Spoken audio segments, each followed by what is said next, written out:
Farm Basics is brought to you by the Liberty Link trait and Liberty herbicide from Bayer. The most reliable weed management solution, Liberty Link and Liberty herbicide are the link to efficient row crop production and sustainable weed management.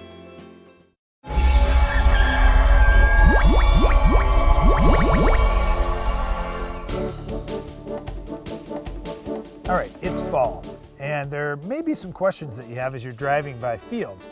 One of those questions that I get a lot from non-farmers especially is, why do some farmers till their residue into the ground and others leave it on top? Okay, there are many reasons here, but the number one reason is it speeds up the breakdown of that residue. Once the farmer puts that residue into the soil, he's also introducing a whole bunch of oxygen into the soil, and with all that microbial activity and that oxygen there, it burns that residue up much faster. Another big reason that farmers will do tillage is they want to have a nice, even seed bed for next spring. So by doing that tillage, they no longer have the unevenness that all this residue presents, and they can have a consistent seed bed. So when they're putting their seeds in the ground, they're all facing exactly the same situation, and hopefully they get even emergence of their crop. And if they get even emergence, now the crop isn't competing against itself where one plant's bigger and shading out the other plant. They're all the same height, they're all coming up at the same time. That evenness of stand is a big thing. When the farmer tills in his residue and in effect makes the ground black again, that soil warms much faster than soil that still has residue on top of it. Especially in the northern part of the country, this is a real big issue. If a farmer is going to go out there in an already short growing season and he has to delay planting a week or 2 weeks because he's got residue out there versus black soil, he just can't afford to do that. So that's the number one reason on many farms why they will till in their residue. Okay, well, I think the number one reason for many farms is they're trying to fix problems.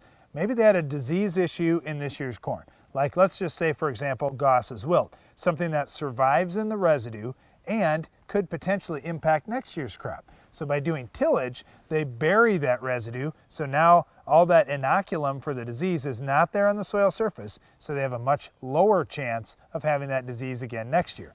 The other problem they may be trying to fix is compaction, or ruts they've left with tires in the spring if it was too wet, or in the fall if it was too wet.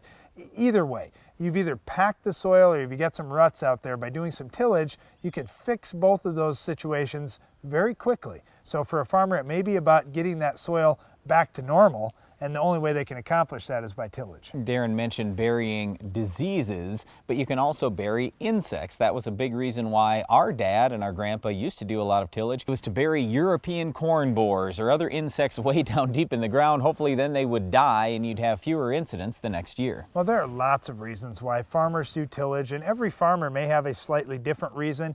They're the same reasons that farmers would do no tillage, whether it's soil preservation or so on and so forth. Well, the opposite reasons of why farmers would do no tillage. So yes, if you want the soil to stay cooler, you want to preserve more moisture, you want to reduce erosion. So just some different reasons why you would look at no tillage or very reduced tillage. But there are still a lot of farmers who do till, and we just wanted to explain to you today that there are a number of really good reasons why they do that. Well, one reason we didn't talk about that farmers may want to till is controlling weeds like our Weed of the Week. Can you identify this week's weed?